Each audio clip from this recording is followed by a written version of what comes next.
ramifications.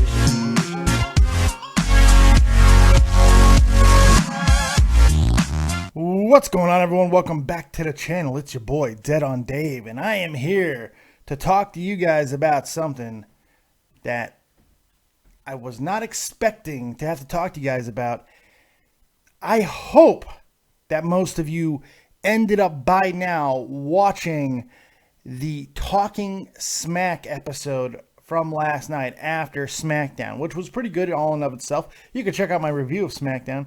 Like, it should be right there. I should put a card up there because unless I'm awful at what I do, which I am. But The Miz on Talking Smack cut not only easily the best promo of his career, but for my money, one of the greatest promos I've ever heard in WWE. His promo felt like a possible jumping off point, a career changing or defining moment. It felt like an Austin 316. It felt not necessarily as a catchphrase, but it felt like hard times. It felt magical. It felt special. It felt real. It was emotional. Look at this picture with The Miz, and you could see all the emotion in his eyes, on his face. For those of you who don't know exactly what happened, this is what went down. On Talking Smack, there was all kinds of crazy things that happened throughout the show. 21 minutes of great conversation and insane encounters. Nikki Bella got jumped again by Carmella in a great spot. Daniel Bryan was talking about virtually everything on the roster except The Miz and the Intercontinental Championship. Now, towards the end of the show, The Miz took exception, come out, and started asking why Daniel Bryan isn't highlighting the IC belt. Why is he holding him back? Which is funny because, you know, this entire time of The Miz's, I believe he said, 141-day run, it feels like nothing's been highlighted by anybody, including The Miz, and nothing has really felt important during this run. Other than, you know, Maurice coming back into his life and all of that stuff, and when it first happened, it felt really good and all that. That's great. But a lot has dissipated with The Miz. And in fact, myself, I've been very vocal against The Miz as champion and how he has not done anything as of note lately and all of these things. I also have talked about in the past my utter respect for The Miz from going from where he began in wrestling to where he is now, which is leaps and bounds one of the greatest, gains of anything and just improvements I've ever seen. It's incredible. However, he is unbelievably inconsistent. Now, all of this came to a head last night as Daniel Bryan gave The Miz his reason for not highlighting him, stating, "I respect the title, but not the guy holding the title." To which The Miz seemed completely apoplectic about and was saying, "What have I done? What have I done to you?" And it felt completely reasonable because Daniel Bryan does run The Miz down, but they have a history, as most of you guys know. They do have a history in storyline with The Miz and Daniel Bryan. This is long since the beginning of Daniel Bryan's run in WWE, in fact. So, The Miz is just like, "What have I done?" And he goes, "I don't like the way you wrestle. Fans don't like the way you wrestle." And Apollo Crews was more impressive in the WrestleMania match. And then when The Miz pushed him even farther for an explanation, Daniel Bryan said these words, "You wrestle like a coward," which was extremely harsh. Now, while all this was happening, 2 times during Daniel Bryan was talking, Miss Renee Young gave very expressive, cringe looks, and it was amazing. It really sold the whole thing. When Daniel Bryan called The Miz a coward, The Miz absolutely lost his mind. It was like, it almost felt like this was just years of building up frustration. And The Miz laid into Daniel Bryan and then the fans and everybody who's ever doubted him in a way that is going to go down in legend, because you don't see these promos. You don't see them, especially nowadays. They're special. And when you see something like this, you know that you see it. And he called out Daniel Bryan for him not returning. And then when Daniel Bryan said, "If they would just let me come back, I would wrestle," to which The Miz said the words that everybody has probably said privately, then why don't you quit? Why don't you quit and go back to the bingo halls with your indie friends? And it sucked the breath out of my body when he said that, because that was just a punch right to the baby maker right there. Almost a low blow, but completely valid in a lot of ways. If Daniel Bryan is so, gung-ho about wrestling and his craft and all of this, he could have left the WWE, but in fact he didn't. He admitted to the world that he had seizures, and it had a link to the concussion. So he should not be in the ring. But so he stayed in WWE, and he has not gone back to independence. Now, there's been a lot of talk as of late about Daniel Bryan possibly wrestling again and all that. In fact, it kind of seems like there's a possibility of it happening one day. Now, a lot of people were wondering, how would they go about it? Now, it's possible that this was the first step in that. I don't know. I got to be honest.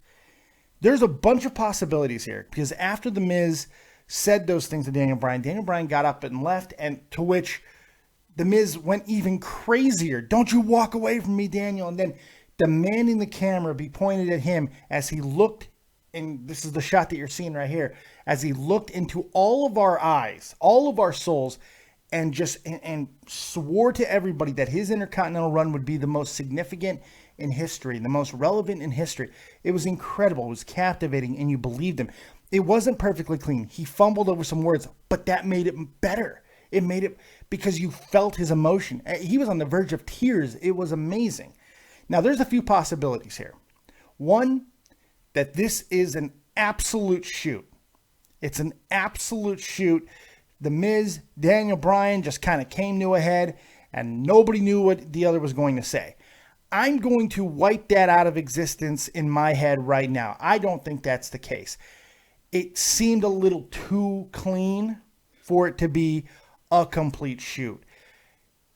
More than likely, this is a half shoot. This is a situation where they agreed upon some things that they were going to say, and I think it may have went farther than either intended. Now, I think that's possible, and I do think that maybe Daniel Bryan legitimately walked off the set and that was not planned. That's possible too.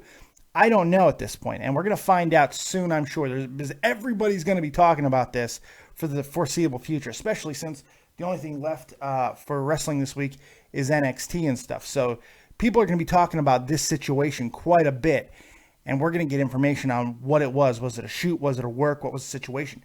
Is there any ramifications for not only The Miz, but what about if this was not a work?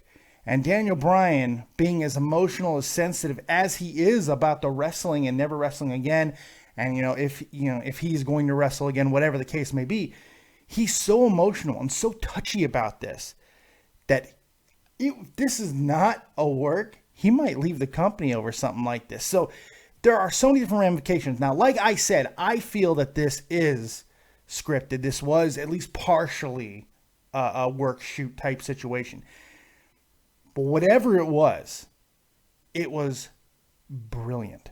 I mean, this is one of those where I don't care if it was a shoot or a work. What I care, because it's not going to change how I feel about the promo. Because even if it was not a work and it was a full shoot, The Miz lost his mind. The Miz didn't say anything, I feel, out of line. I mean, he was called out by another man and responded in kind, and all he did was say facts. That's all he did. Did he say it in the nicest way? No, but he didn't need to. He just got called a coward by another man in front of his wife. So anything that The Miz says at that point, I feel is completely justified. So if that's just my view, if this is a complete shoot, which I don't think it is, like I said. But also, like I said, it was unbelievably captivating. Great TV. The best thing on WWE television in quite a long time. And there's been good stuff. Don't get me wrong. We've seen some good things. And this week has been particularly good. Both Raw and SmackDown, I enjoyed immensely. But this in particular, like I said, I feel that it is a career-changing moment. Because people are going to be talking about The Miz today. A lot of people. Not only fans, but in WWE headquarters, they're going to be talking and reevaluating how they feel about The Miz. They're already high on The Miz because they put him out there for so many different movies and appearances, and he is the Intercontinental Champion, so they're already fairly high on him. But if that was changing because the public opinion of The Miz was rather low, I feel, this may have been what turned it around. I'm predicting that The Miz is going to have an unbelievable push if this was in script and everything, because he delivered. There could be ramifications negatively if this was a full-on shoot, but again, I don't think that's the case.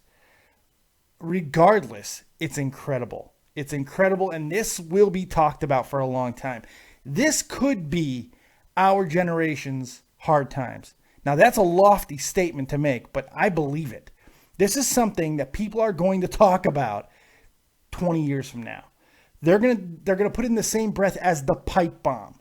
That is what people are going to talk about this promo as. It's brilliant. Brilliant, brilliant, brilliant work. And it's from a guy who is woefully inconsistent. But when he is good, he's great. But unfortunately, he's not this good all the time. This is the guy that you want to see 100% all the time. Let your emotions come forward like that. Be on the edge, because that was incredible. So, Mike The Miz, I applaud you, man.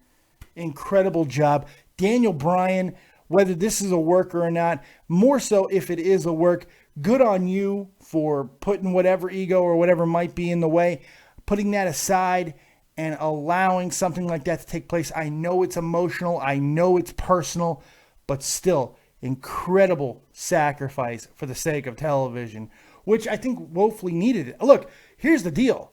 Talking Smack is now unmissable for me. I will be watching Talking Smack from here on out, especially because it's only a 21-minute show, 20-minute show, 30-minute show.